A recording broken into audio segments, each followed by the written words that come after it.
Hello guys, एक प्यारी सी कहानी सुनाते हैं। एक थी बुढ़िया, बेहद बूढ़ी, पूरे 90 साल की।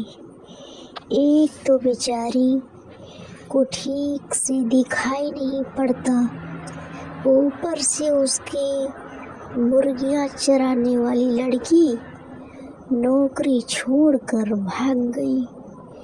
बेचारी बुढ़िया सुबह मुर्गियों को चराने के लिए खोलती तो वे पंख फड़फड़ाती हुई सारी की सारी बुढ़िया की चार दीवारी फांद कर अड़ोस पड़ोस के घरों में भाग जाती और को कुकड़ कू करती हुई सारे मोहल्ले में हल्ला मचाती हुई घूमती।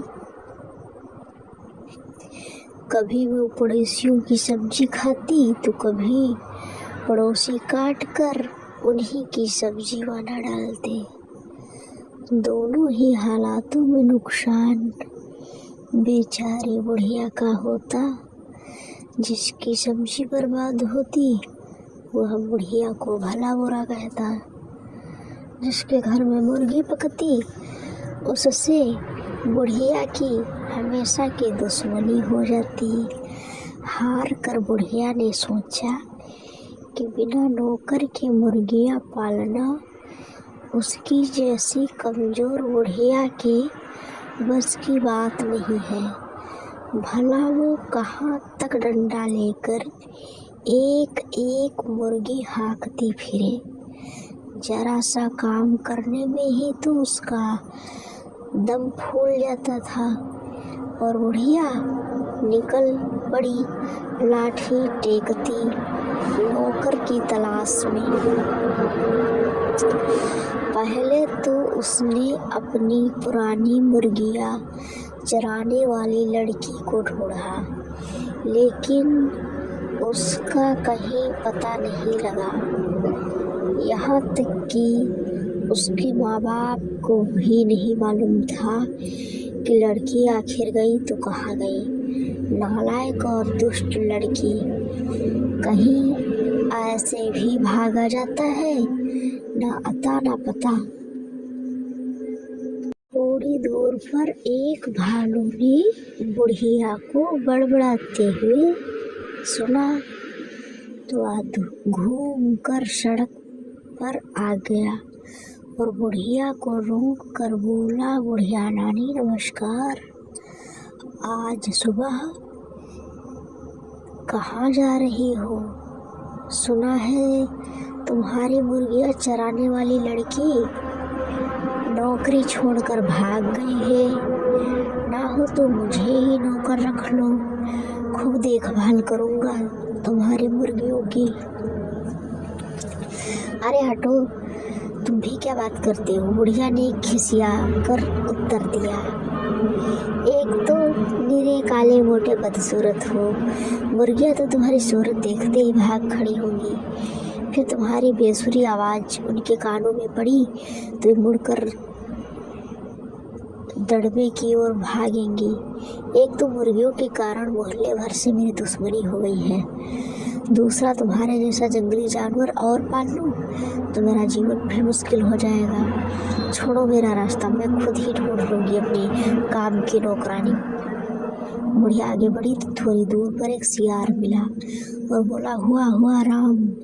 बुढ़िया नानी किसे खोज रही हो? बुढ़िया खिसिया कर बोला, अरे खोज रही हो एक भली सी नौकरानी जो मेरी मुर्गियों की देखभाल कर सके। देखो भला, मेरी पुरानी नौकरानी इतनी दुष्ट छोरी निकली कि बिना बताए कहीं भाग गई है। अब मैं मुर्गियों की देखभाल कैसे करूं? कोई कायदे की लड़की बताओ जो 100 तक गिनती गिन सके, ताकि मेरी 100 मुर्गियों को गिनकर दड़बे में बंद कर सके।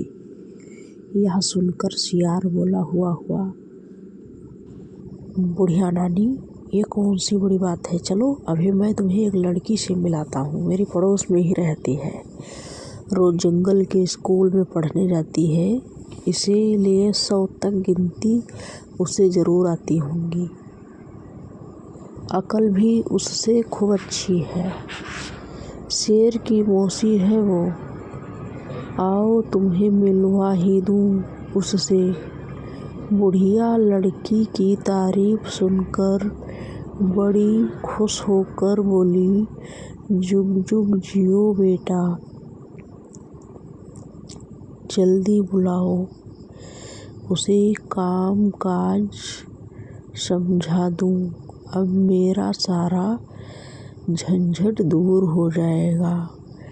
लड़की बुढ़िया की देखभाल करेगी और मैं आराम से बैठकर मक्खन बिलोया करूँगी। सियार भाग कर गया और अपनी पड़ोस में रहने वाली चालाक पूसी बिल्ली को साथ लेकर लौटा। पूसी बिल्ली बुढ़िया को देखते ही बोली, म्याऊं बुढ़िया नानी नमस्ते, मैं कैसे रहूँगी तुम्हारी नौकरानी के काम के लिए। नौकरानी के लिए लड़की की जगह बिल्ली को देखकर बुढ़िया चौंक गई। बिगड़ कर बोली, हे भगवान, कहीं जानवर भी घरों में नौकर हुआ करते हैं? तुम्हें तो अपना काम भी सलीके से करना नहीं आता होगा, तुम मेरा काम क्या करोगी। लेकिन पूसी बिल्ली बड़ी चालाक थी, आवाज़ को मीठी और मुस्कुरा कर बोली, अरे बुढ़िया नानी, तुम तो बेकार ही परेशान होती हो। कोई खाना बनाने का काम हो तो नहीं मैं कर सकूं? आखिर मुर्गियों को ही देखभाल करनी है ना, वो तो खूब अच्छी तरह कर लेती हो। मेरी माँ ने तो खुद ही मुर्गियाँ पाल रखी है, पूरी 100 है, गिनकर मैं ही चराती हूँ और मैं ही गिनकर बंद करती हूँ। विश्वास ना हो तो मेरे घर चलकर देख लो।